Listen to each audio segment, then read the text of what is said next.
Greetings. Today we'll be discussing about Castiglione first theorem. According to Castiglione first theorem, when a beam or a truss is subjected to any load system, the deflection at any point R is given by the partial differential coefficient of the total strain energy stored with respect to the force PR acting at the point R in the direction in which the deflection is desired. The statement says that if one is interested to know about the deflection in a particular direction at a particular location, it can be obtained by taking partial differential coefficient, the partial differentiation of the total stored energy with respect to the load at that particular point. Let's put this one in a mathematical concept. Let a structure AB carrying a load system P1, P2, P3, P4, PR and Pn as shown in the figure here. The beam is subjected to n number of loadings, and the load which has been shown in red color mark, this is the point of interest. The load corresponding to this is PR and the location is R, Rnth location. If I want to know the deflection at this Rn location or any other point, simply what I can do, suppose I have taken a y1 as a deflection at the point P1, then I can write y1 is equals to partial differential equation differentiation of strain energy stored divided by with respect to the load P1. So dou u upon dou P will be uh, this, the relation from which we can obtain the deflection of that particular point under that particular loading. Similarly, if I want to know the deflection for the loading for the load P2, then I can get y2 is equals to dou u upon dou P2. Then similar way I will have y3 is equals to dou u upon dou P3. Then at y4 we can have dou u upon dou P4, and at rth location I will have dou u upon dou PR. Okay, now let us try to have exact solution for this, a proof for this. For that, let us consider again a system and a particular load here. The PR is the load under interest at the point R location. Let us say this load is going to create a downward deflection of magnitude YR. So YR be the deflection at the point R. I am interested to know what is the value of this YR. For that, W is the work done by external force on the given by the external force here. Then Wi be the corresponding strain energy stored in the member. As we know that We equals to Wi means work done by external force equals to the total strain energy stored, that is the energy stored during the deformation of the body. Now, extending this concept, let load PR acting on the point R increase by a small amount delta PR. This load has been increased with a small amount delta PR, and that's why let load delta YR act let deflection, it should be deflection delta YR acting at the point R, means there is an incremental displacement here due to increment in the force at that particular location. Then what I can get, work done is equals to work done due to this incremental load will be 1/2 of delta PR into delta YR. If I say about the total work done here, so actually external work done was WE. Due to increment in the work done, again the increment in the load, there is again additional work done on this system, that will be delta PR into delta YR. Okay, so here the incremental load is going to act, causing the further deflection in the beam. Okay, that's why the total internal work done will be equals to, we can say Wi plus delta Wi.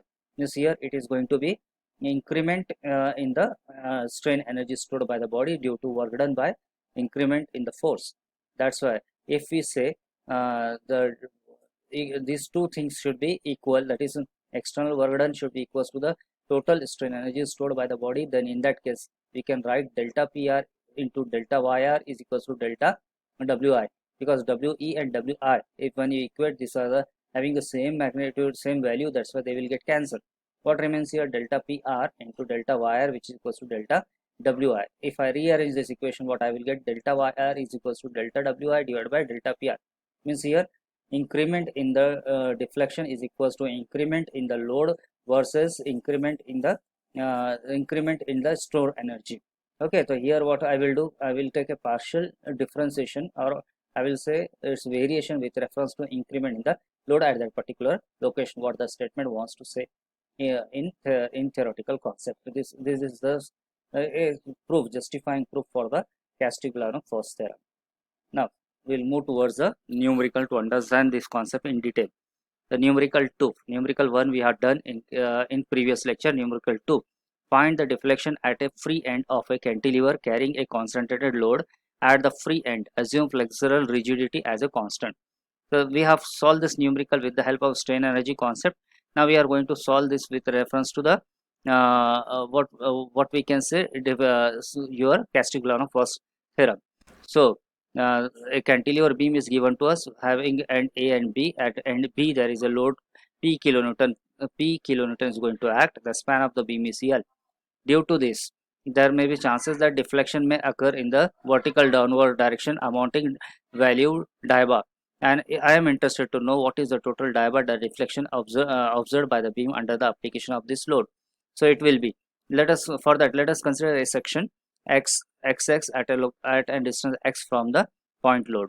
At this section xx, the moment at that section will be equal to p into x, is p multiplied by the perpendicular distance, and it will bear a negative sign because the section is towards the left hand side, and the sign convention for clockwise will then change to anti-clockwise. Now we know that strain energy Wi, U is equals to total work done, internal work done Wi, which is given as 0 to L p m square upon 2 ei dx in case of flexural forces. That's why we, after substituting the moment value, we can get here p square x square divided by 2i into dx. Now from this equation, if I integrate the things, it will become x cube by 3. X cube by 3 comes in the coefficient, 2 into 3 becomes 6. P square and L cube divided by 6. After doing the integration, I will get this value. Total internal work done equals to P square L square upon 6 here. But what the Castigliano first theorem says, if I want to, I am interested to have a deflection at this particular point, what I will do? I will integrate this. I will derivate the total strain energy stored in a body with reference to the load, with respect to the load here. That's why diabar will be equal to dou Wi divided by dou P. Dou Wi is nothing but the partial derivative of strain energy stored divided by dou P, increment in the load. So this will result into diabar equals to 2P, means here derivative P is variable now, 2P. The derivative of P square will be 2P, and L cube become constant, divided by 2EI. I have taken outside as a 2EI into 3. Means 6 has been replaced as a 2 into 3. So what will happen? This 2 coefficient get cancelled. What remains here? PL cube divided by 3i. This is the total deflection which is observed by the beam under the application of load at its free end. Okay. So this is the application of the Castigliano first theorem with towards the cantilever beam. Now let us have one more numerical related to that. Find the deflection of a beam carrying a concentrated load as shown in figure. Assume flexural rigidity as uniform. Here the simply supported is beam given to us. The point load which is applied on the beam is eccentric. It has a projection of A from the left hand side and B from the right hand side. I am interested to know what is the deflection caused by this force in vertical downward direction. For this case, what I will do, I will put the two, I will apply the equilibrium equation at both the end and try to get the reactive forces here. So when we will apply summation of Fy equals to 0, summation of M equals to 0, because it's now here coplanar force system and only the vertical forces are there. So one equation will get valid, only two equilibrium equation will get valid here. Okay, from the first equation, summation of Fy equals to 0, we get Ra plus Rb equals to P. Ra and Rb, they are going upward, that's why they will have positive sign. Minus of P on left hand side goes, it becomes Ra plus Rb equals to 2. If I consider first equilibrium equation with reference to y-axis, summation of forces in y-axis, I am getting a relation. Similarly, I will consider the second equilibrium equation by taking moment about the point A. The moment summation of moment about the point A will be equals to PA into P into A, means this will be the perpendicular distance with reference to the joint A. P into A, the product will be there, minus RB into L. RB into L. RB into perpendicular distance is L, and it is going to be in anti-clockwise direction. That's why equals to L, and this equals to 0. Then what relation we can get? RB equals to PA by L. So the value of RB is found out to be PA by L. If I back substitute this value in the first equation, Ra plus Rb equals to P, then I will get Ra is equals to P into L minus A divided by L. L minus A is nothing but the projection B. That's why you can say RA is equals to PB into L. Now what I will do, I will have two cross section, one just right of the point load and one just left of the point load, so as to have total variation of the deflection along the span. So when we say I am going to take a moment on both the side, both right and left side. So I will get moment along 1 to 1 section. Let us say this section 1 to 1 is towards left hand side. The moment 1 to 1, it will be RA into X, RA into X, which is nothing but PB into L divided by X. This is the replacement of the value of RA. Similarly, if I take a moment about section 2 to, then it will be RB into X, that is PA into L divided by X. RB, I have replaced the value of RB here, PA into L into X. Now I will work out for the total strain energy of this particular beam. Then it will be, strain energy stored by with reference to first moment, and the strain energy stored with the second moment. So here it will be P square, means here it will become P square, here M square is given, then U1 becomes here P square B square X square divided by 2 EI L square. In the second case, it becomes P square A square X square divided by 2 EI by L square. What I have done, I have simply substituted the value of the moments here, and I try to evaluate this U1 and U2, and then I will add this to get the total strain energy stored by that particular beam under the action of point load P.